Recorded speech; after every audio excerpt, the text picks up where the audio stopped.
Fourth law है हमारे पास chemical combination का, law of reciprocal proportion.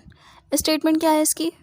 When two different elements separately combine with the fixed mass of third element, the proportions in which they combine with one another shall be either in the same ratio or some simple multiple of it. इसे हम example से समझते हैं। यहाँ हमने दो different compounds लिए हैं। इनमें एक ऐसा एलिमेंट है जिससे हमने कांस्टेंट रखा है यानी सेम रखा है, यानी दोनों कंपाउंड में वो मौजूद है। वो एलिमेंट कौन सा है यहाँ पर? हाइड्रोजन। क्योंकि हमने जो फर्स्ट एग्जांपल ली है वो क्या है? CH4 यानी मीथेन है, और सेकंड जो कंपाउंड है वो कौन सा है? वाटर है। ठीक है, तो दोनों में हाइड्रोजन मौजूद है। और वो एलिमेंट जैसे हमने डिफरेंट रखा है वो कौन कौन से हैं? मीथेन यानी CH4 में कार्बन है, जबकि वाटर में ऑक्सीजन जो है वो डिफरेंट है। जब हमने इनके मास रेशो को कंपेयर किया तो हमारे पास जो इनका रेशो आया है वो 3:1 आया है। 3:1 इस तरह से आया कि कार्बन के एटॉमिक मास 12 होता है, जबकि हाइड्रोजन का 1 होता है, तो 4 के एटॉमिक मास जो हो जाएगा वो 4 हो जाएगा। तो इसको हमने क्या किया? सिंप्लीफाई किया है, तो जो रिजल्ट में रेशो आया वो 3:1 का आया।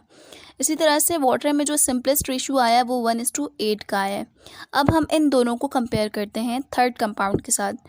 यानी जो थर्ड कंपाउंड बना है वो किस तरह से बना है कि हमने जिसके मास को फिक्स रखा था उसे हम कुछ नहीं कहेंगे, बल्कि जिन एलिमेंट के मासेस को, यानी दोनों कंपाउंड्स में वो एलिमेंट जो कि डिफरेंट है, ठीक है, जैसे कि कार्बन और ऑक्सीजन जो है वो दोनों ही अलग अलग एलिमेंट है, तो हम उन दोनों को मिलाकर एक नया कंपाउंड बना सकते हैं। जैसे कि यहाँ पर कार्बन और ऑक्सीजन के मिलने से एक नया कंपाउंड कार्बन डाइऑक्साइड बना है। ठीक है, अब इसके मासेस को हम क्या करेंगे?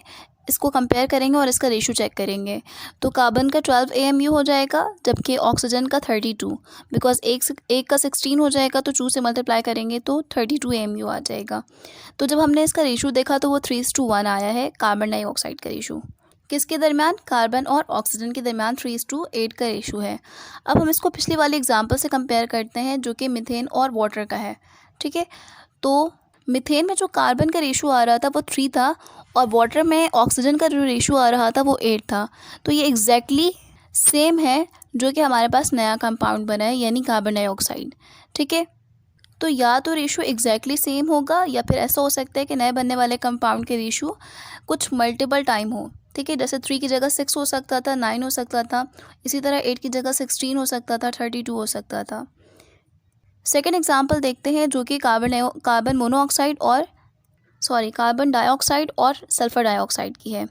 तो इनमें जो कांस्टेंट एलिमेंट है वो ऑक्सीजन है, जबकि सल्फर और कार्बन ये एलिमेंट्स ऐसे हैं जिनको हमने डिफरेंट रखा है। कार्बन का एटॉमिक मास 12 है, जबकि ऑक्सीजन का 32 हो गया।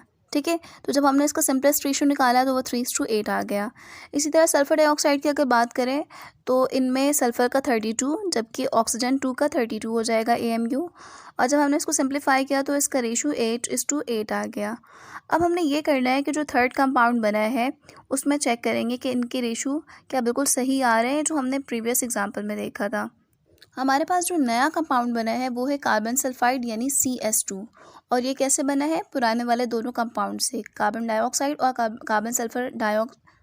Carbon dioxide and sulphur dioxide के मिलने से। ठीक है, अब कार्बन डाइऑक्साइड और सल्फर डाइऑक्साइड के मिलने से जो नया कंपाउंड बना है वो कार्बन सल्फाइड यानी CS2 बना है।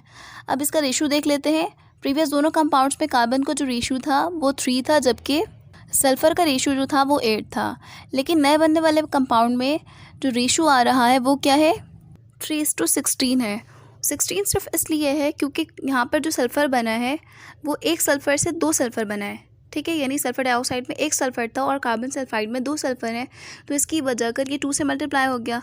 ठीक है, तो 8 2 16, दैट्स वाई यहाँ पर 16 आया है। तो यही कहा जा रहा है कि या तो रेशो सेम रहेगा या फिर उसका कुछ मल्टीपल हो सकता है। यानी कार्बन पिछले वाली एग्जांपल में 1 था तो उसका एज इट इज़ आ गया, लेकिन सल्फर तादाद में क्योंकि बढ़ रहा है तो इसकी वजह कर 8 की जगह 16 आएगा। It's all about law of reciprocal proportion.